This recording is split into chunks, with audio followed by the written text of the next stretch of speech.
Well, hello.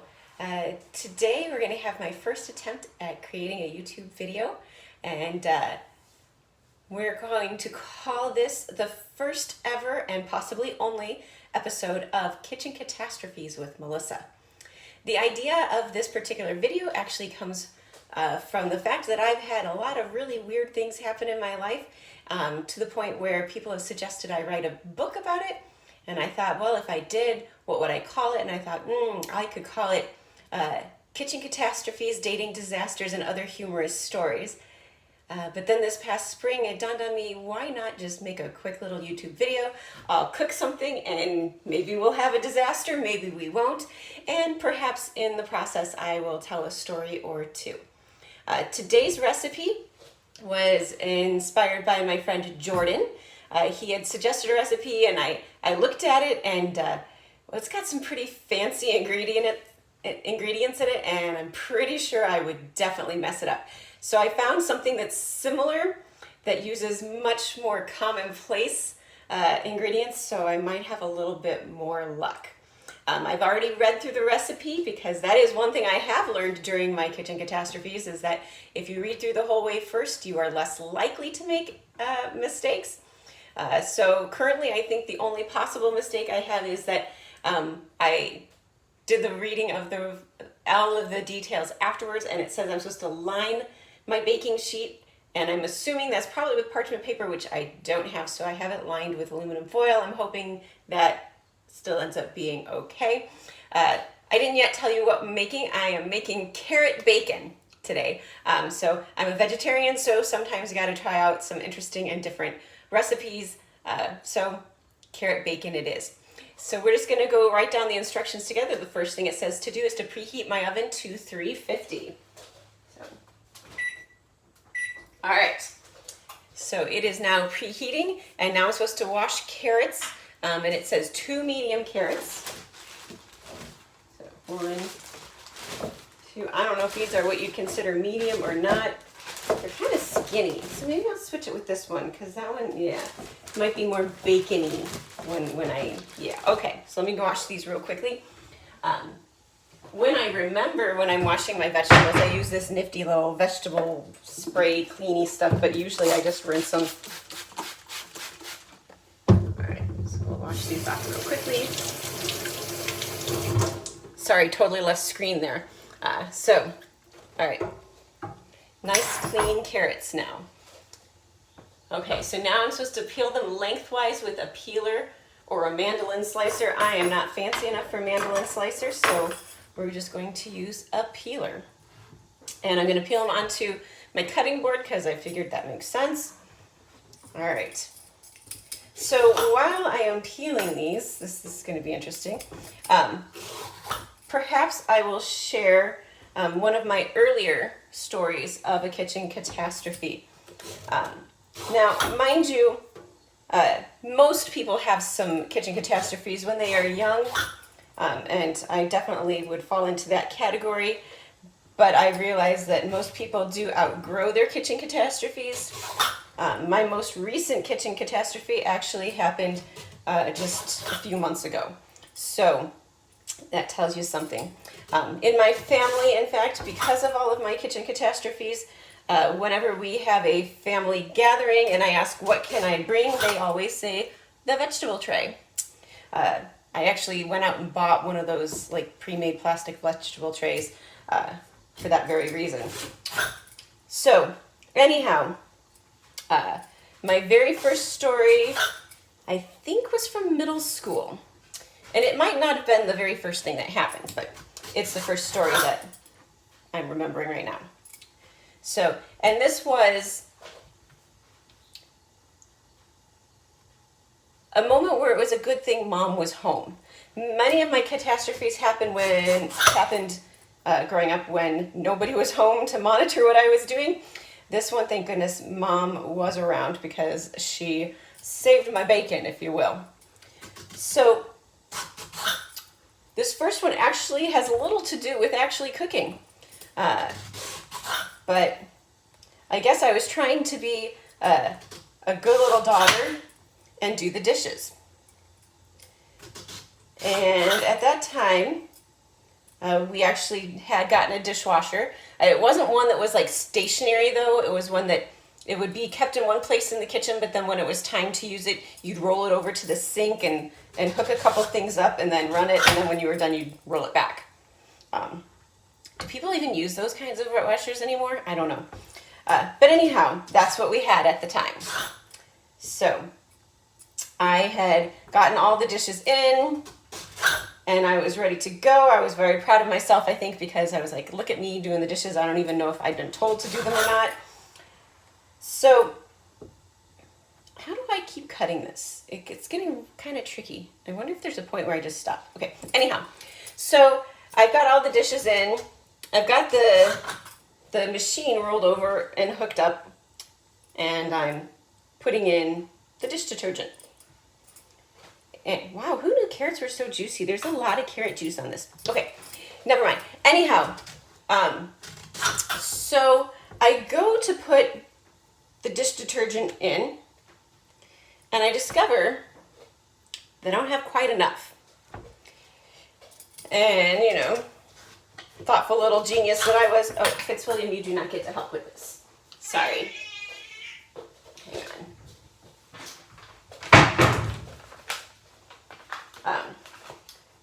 So I think to myself, well, how can I go ahead and still do the dishes? And my brilliant mind is, well, we do have dish soap. It's just not the regular stuff, so why not? I could just put a little bit of the regular detergent for hand washing in the machine and we'll be good to go. Well, if you've ever watched any... Okay, I think I might just eat the rest of that regular, but I'm going to cut off this end and I'm going to put it here in my Rachel Ray garbage bowl. Yes, my friend Lexi would call me bougie for using that. Anyhow, geez Louise, cat. He likes to be my assistant, but I just can't have him assisting when I'm cooking. All right. Anyhow, I put all this stuff in the dishwasher, and if you've seen any movies where someone puts regular dish soap in the dishwasher, I can tell you it's true. Shortly after the load starts, I walk into the kitchen and I see there are bubbles everywhere. Like the kitchen is slowly being enveloped by bubbles.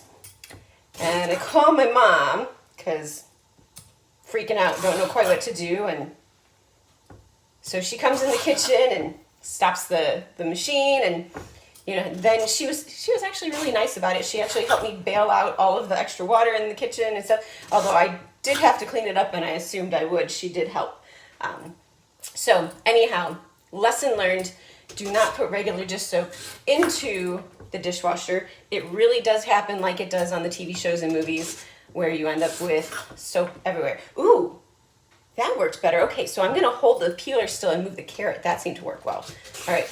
Oh, yeah, okay. So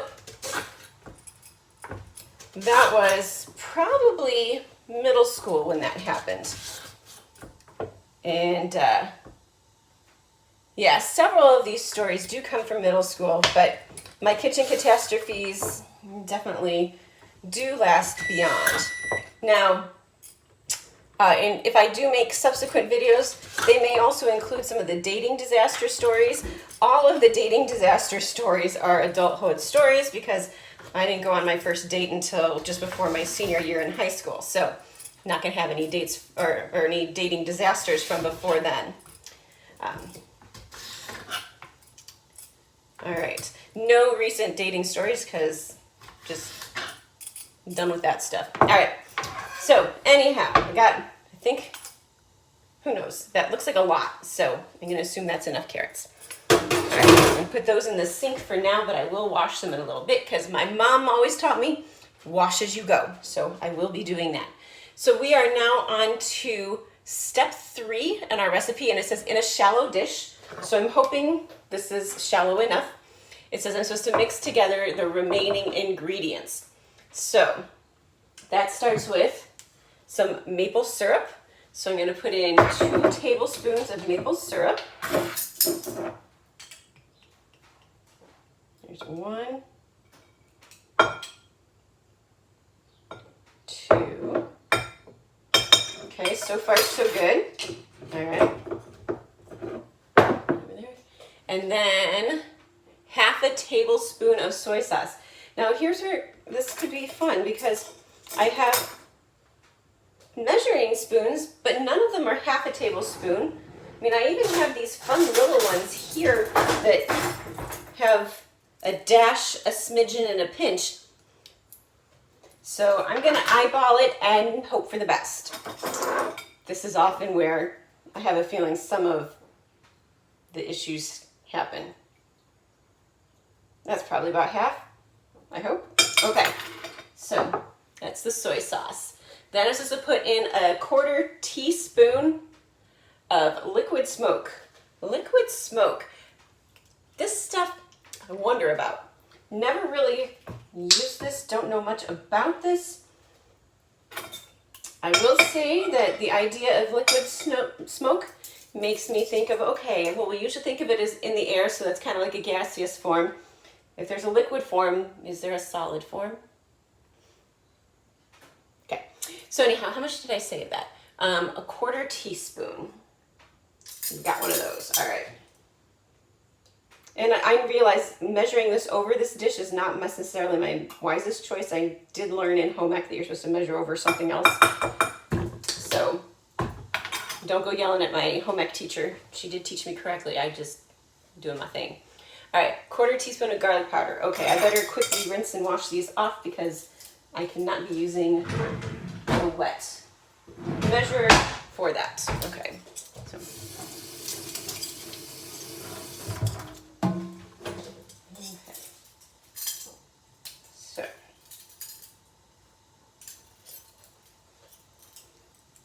Probably going to be a long video. I hope you guys don't mind. Well, I guess if you do, you just stop watching. So I hope you keep watching. I'm not going to intentionally do something stupid to encourage you to watch, but I hope you still watch anyway. All right, so next is garlic powder. I'm going to put in a 1/4 teaspoon. Yes, I know, big difference, tablespoon, teaspoon. Okay, so a 1/4 teaspoon of garlic powder.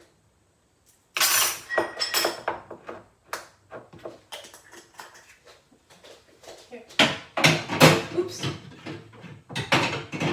That was really loud. Maybe next time I won't put things away. I don't know. All right.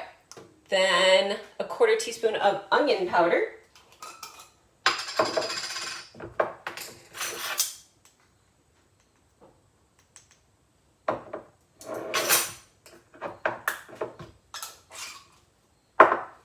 And then a 1/4 teaspoon of smoked paprika.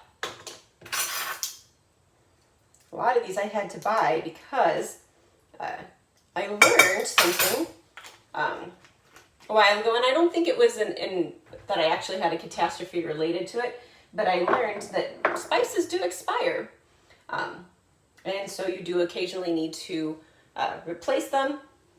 So a lot of these spices today are brand new.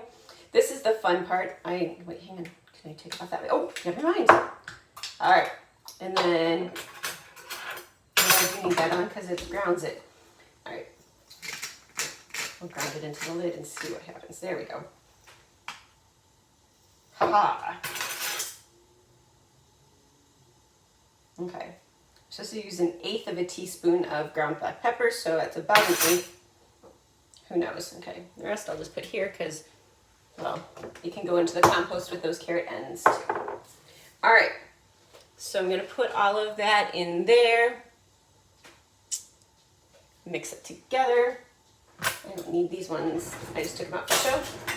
These can go in the sink. I'll just use a regular spoon to do stirring. I guess I could have stirred with one of those measuring spoons. That might have saved a dish, but it's not going to be the end of the world.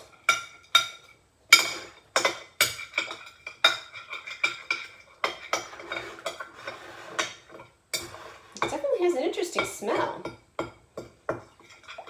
So back to the spices expiring. I was told you can use them past the expiration date, but you generally need to, Fitzwilliam. You generally need to, at that point, use more because the flavoring isn't as strong.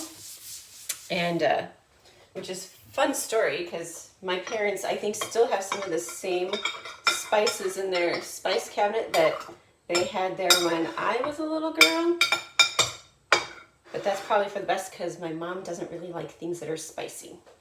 So there you go. She gets something nice and bland. Okay, so now I'm going to marinate these in the sauce for at least 5 minutes. I don't know how that's all going to fit, but you know what? That's okay. We'll put them in and we'll stir it up, and it doesn't seem like enough for all of these carrots. Maybe I have too much carrots. I don't know. It's still covering it at least, so there's that. Alright, so I'm going to set a quick timer because if I don't, I will lose track of time. Hey Siri, set a timer for 5 minutes. Okay, 5 minutes and counting. Alright, I'm going to just use that much carrot because that's going to be more than enough to make some good bacon. Well, maybe another 2. Alright, so curious.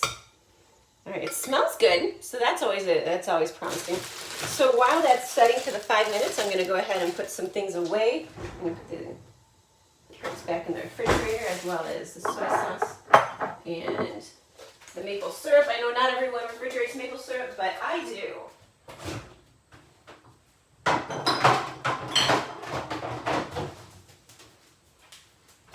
And part of the reason I do is because well, we did growing up, but also because it takes me forever to finish off the thing of maple syrup, and so I figure it's probably better if it's refrigerated. So I'll put these back on the spice rack. Now, liquid smoke. Does this stuff need to be refrigerated once opened? Let's see. Can be stored in or out of the refrigerator.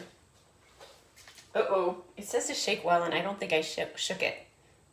Okay, all right, I'm just gonna put it up here, just because. Okay, so those are looking pretty nifty. I don't know what to do with the rest of this carrot stuff. And we'll cut off the end of this one and put it in the bin so it'll get put in the compost. Maybe I'll put these in something so that if I decide I want to make some more later, I can. That would make sense. Okay, so, but you know what? My mom made me some cookies. A lot of cookies. All right, but I still have her Tupperware, which happens to be just the right size for this.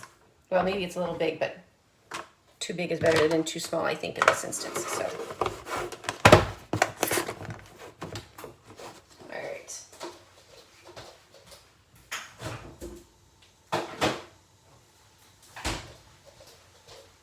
Okay, in a moment after I put these in, we're gonna see if I can pause this. Maybe I won't because this is my first video, and maybe I should try that in my next video. All right, who knows? I'm gonna go ahead and quickly wash the dishes that I have right here. I'm gonna go ahead and turn you so it's not like you're staring at me all weird. By the way, if you're curious about my wonderful stand that I'm keeping my stuff on here, this is not a recipe book holder. It is not a tripod or anything like that you would think of using. Those of you who know me know I'm a musician. So this is I'm actually using a tabletop, just a tabletop music stand. It seems to work okay. It does seem to focus, the angle I haven't gotten quite to where I want it to be. It's a little bit more on the ceiling, but I think it'll be okay. All right.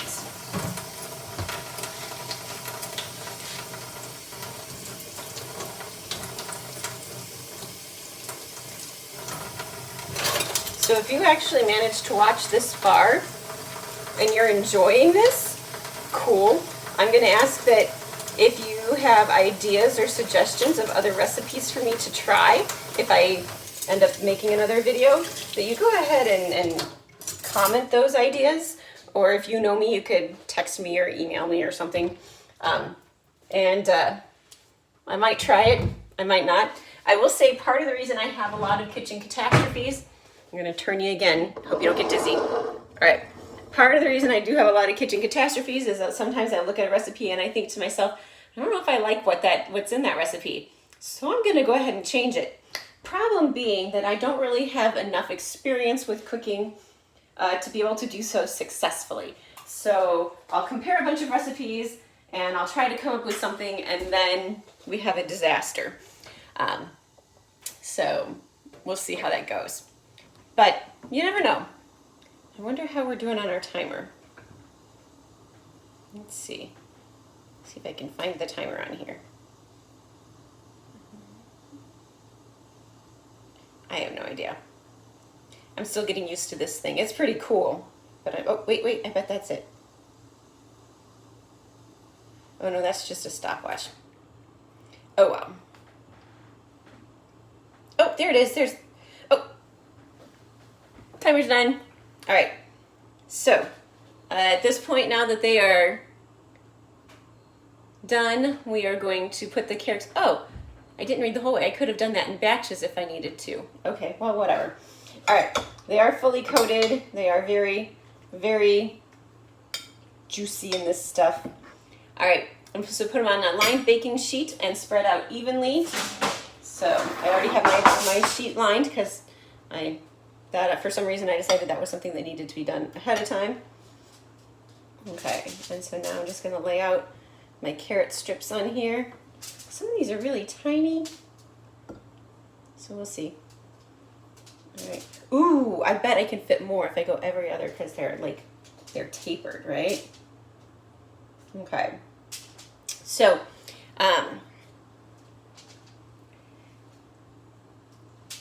I did mention that some of my humorous stories do involve some dating disasters. And since we have a little time here, perhaps I will embark upon some of the dating disaster stories. So I did mention before that I am done with that kind of thing, and so I'll explain that first. There was a time when I was very much trying to find someone. In fact, if you had asked me in college, part of my life plan was that, I would, after graduation, I was going to start teaching in the public schools, and that's come true. That's definitely happening in my life. Well, in the public school is a loose thing right now. I'm teaching it from my house, except for one day a week I have to go into school. But anyway, and then my plan was I was going to get married, and I was going to have 4 children. These 4 children, I was going to give birth to 2, and I was going to adopt 2. This was my grand plan for my life. And so when I was done with, and then after the children got older, I would go back to teaching in school. Oh, I missed telling you the part where part of the plan also included that when the children were little, I would stop teaching in public school and I would teach private lessons from the house, which I think was a decent plan. But we all know what happens when we make plans. We make God laugh because He always has something else in store.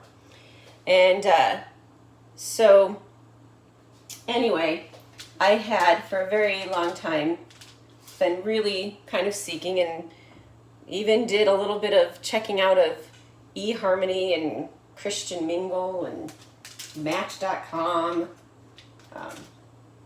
And I learned a couple of things from that. One thing I learned is that plenty of fish, don't think of that like the Jesus fish. Think of that like people looking for a booty call. And then just leave it alone because you don't want to go there. So anyhow, I figured that one out pretty quickly and unsubscribed. But the long and short of it, several years ago, as I was still trying to find someone, I spent some time praying, and I really felt like God just said to me, you know what, you're fine the way you are, and you don't need to keep looking. And so I stopped. And I felt very much at peace about it. And now, have I gone on dates since then? I have. I was asked out on kind of. A friend was like, hey, could we maybe explore seeing if this could be something more? And I said, okay. And so we did hang out for a while. And then I determined that while he was a wonderful human being, it was just not the right match.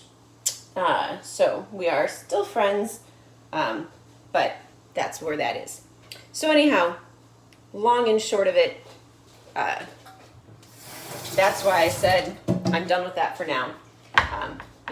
God puts the right man in place, awesome. But if not, I'm not going to sweat it.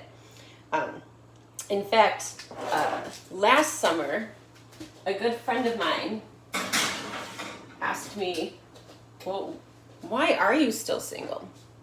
And I kind of gave him that explanation.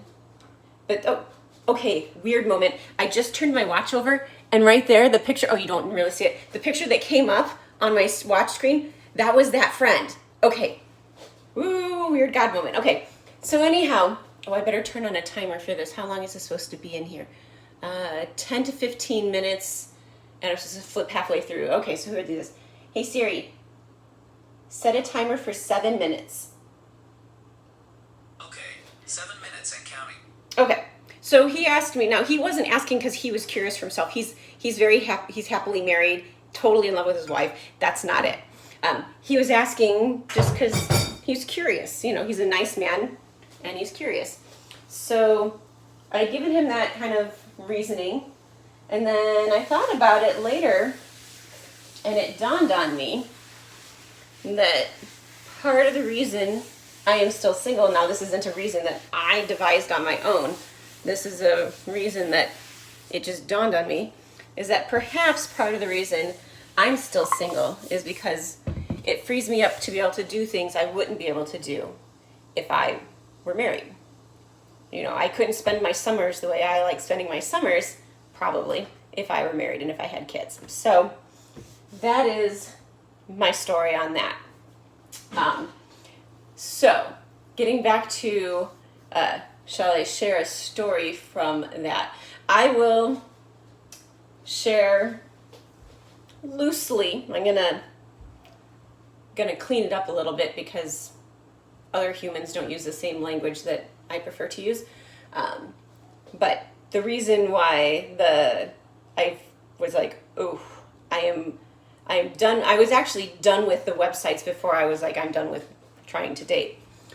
So the moment that was I am done with trying any of the dating websites and apps was, there was this, we'll call him a dude. There was this dude who had messaged about wanting, just saying hi or whatever. And so we exchanged a couple of texts. And mind you, we had started communicating, I think, I don't know what day of the week it was, but we'll say, just for the sake of the story, we'll say it was like a Thursday night. And Friday morning he had texted like a good morning, and we had a little good morning exchange. And then that evening he sends me a text. I'm not going to use his words, but requesting that I send a picture of certain parts of my anatomy to him. And I wasn't having it. It's like, look, you don't know me, I don't know you, and well, frankly, even if I did, I wouldn't be sending you those kinds of pictures. So at this point, I think you should just lose my number. And he replied back in what I think he thought was a way he would convince me to send him this picture. Okay, men, I'm going to have a heart-to-heart with you on this in a moment here. But anyway, I declined and I blocked him, and then I just canceled all subscriptions to every site. Okay, so gentlemen, here's the thing. First, what in God's green earth makes it any of you think that it is appropriate for you to ask a woman to send you such pictures? especially a woman you don't even know.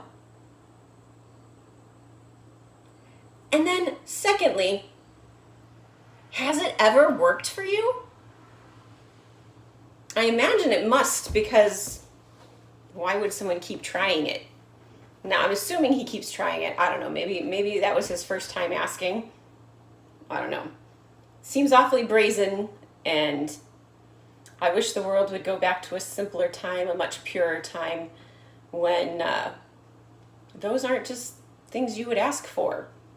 You wouldn't even think about it, that you would be more concerned about your own purity and the person who you're interested in purity. But I don't know. Maybe I'm old-fashioned. Anyhow, so, ooh, pretty picture on the screen. All right, I'm easily distractible. Sorry. I'm gonna take a quick peek and see how things are looking in there. So let me turn on the light.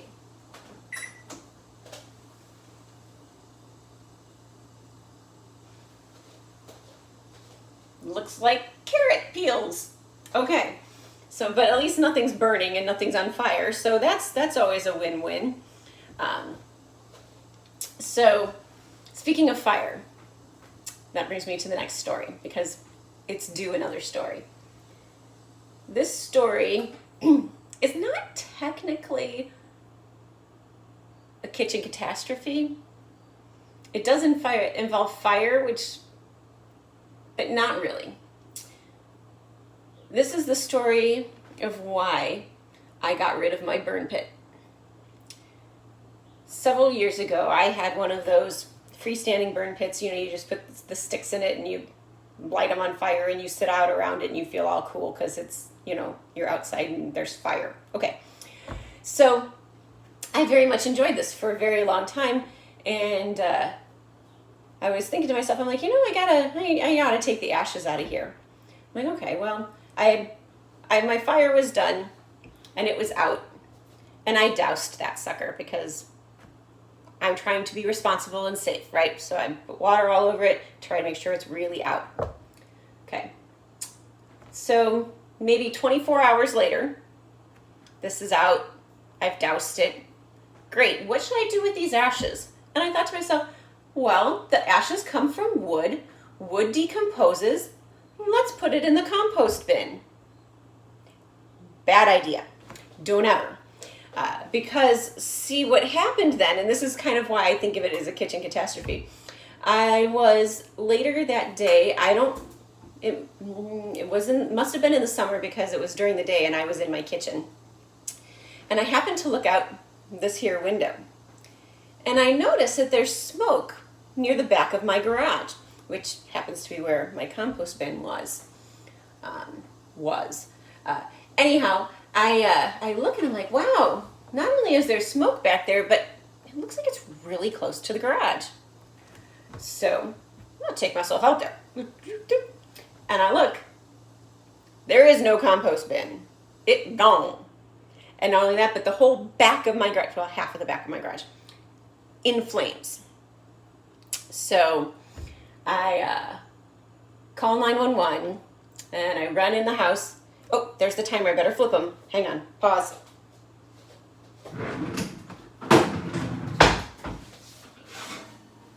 I'm going to show you what they look like. So far, so good. Okay. All right.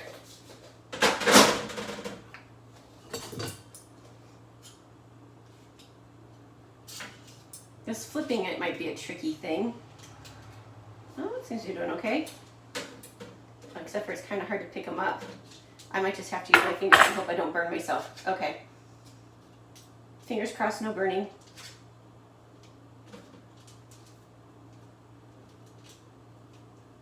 I don't know if I like this part of it. Okay.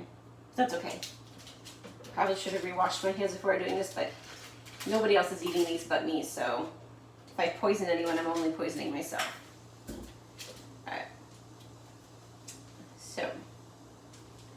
Alright. So, I've called the police department, or not the fire department, right? And I'm emptying the entirety of my fire extinguisher out there, which, by the way, if you don't have a fire extinguisher in your kitchen, get you one. I had to have one for, it was required for my house insurance, my homeowner's insurance, but even if it weren't, it's just a good idea. So I finished that off, and then I'm like, okay, but they're still not here and it's still burning, so I run the hose back there and I'm standing far away but spraying water all over it. So I'm like, I can't be losing this, because guess what?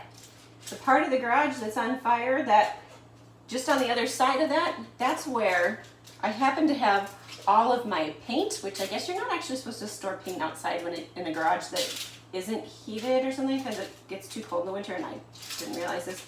But anyhow, that's neither here nor there.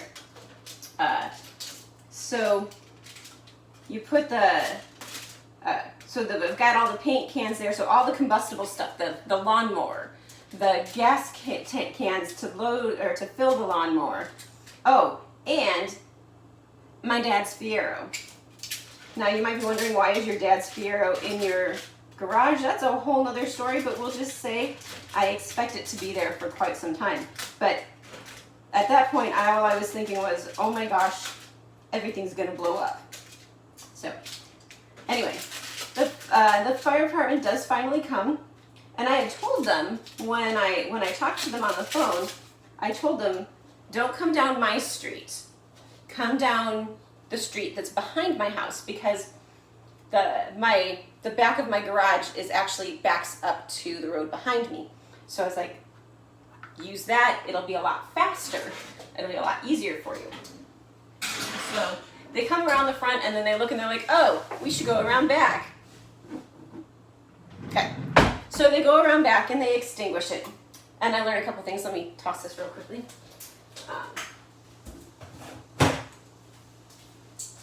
Because I had a nice conversation with, I think he was the chief.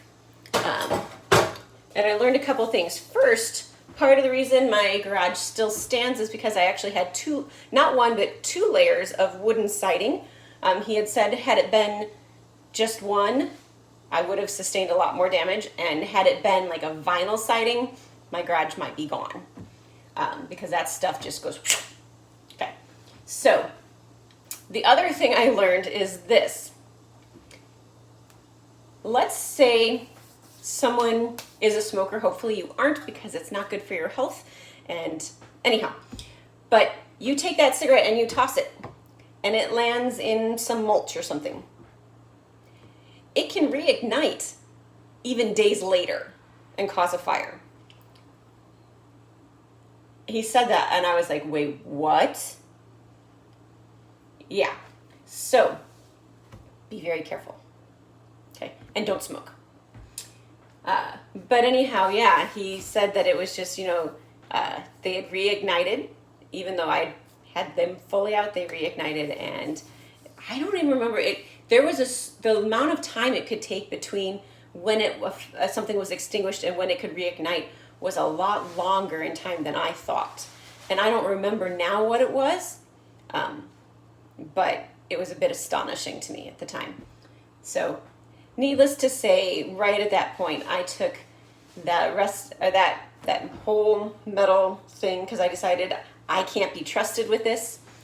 And I walked down to the end of my driveway and put it there, because I figured one of two things would happen. One, when it came to garbage day, which I think was maybe like a day later, the garbage man would pick it up. But what happened was what I actually expected to happen, which was probably within about 10-20 minutes, somebody came by and just picked it up and took it. I don't know if it was one of the people who, a lot of people who pick up metal, all the different metal things, or if it was just somebody who was like, dude, someone's tossing that, I'm going to take it. I don't know. But needless to say, I can't be trusted. All right. So far today, we've had a kitchen catastrophe story. We've had a dating disaster story. And we had the I almost burnt down my garage story. Yeah. You will learn if I do more videos that I definitely have had a lot of strange things happen in my life. Which I'm not sure how much of it is just that it's strange things happen to me, whether it's, or if I cause strange things to happen. There might be something to that. I know growing up, my mom always said my mind worked in a very strange way. So maybe it's just that I happen to notice these strange things in a strange way, although none of those 3 stories were anything that anyone wouldn't notice as being strange. Although other people's minds might have worked in such a way that they might not have put the dish detergent in the dishwasher. But yeah. All right, well, we are getting close to, I don't think I set a timer this time, did I? Oh dear, I might not have. Let's look. I didn't. Okay, hang on what it says. When they are wavy, they are ready. All right. That might save my bacon. Literally. All right. Yeah, I like a good pun. All right. Oh, I think they're looking kind of wavy. All right. You turn off the light, turn off the oven. I don't think it's quite been the full. I think we're good enough. Frankly, it's carrots. If they're not cooked all the way through, nobody's gonna die. All right, so here is my carrot bacon. I'll hold it up so y'all can see it. Smells pretty good. I will say some of it is completely stuck to the tin foil. So I'm thinking that maybe that parchment paper would have been better in that instance. But let's give it a try. I will say, it does say, don't worry if they're not crunchy yet. They will harden more as they cool. Sprinkle with salt if you want them to dry out faster and become crispier. Well, I'll try a piece first without salt.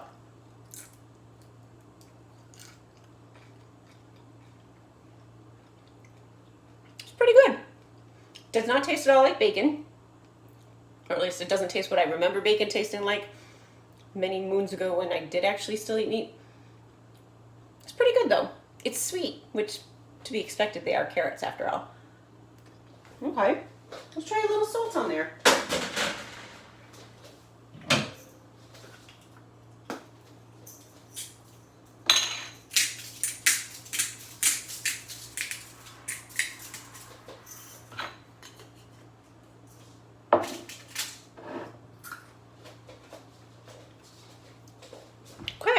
So today, sorry folks, no catastrophe, but I hope the stories tided you over.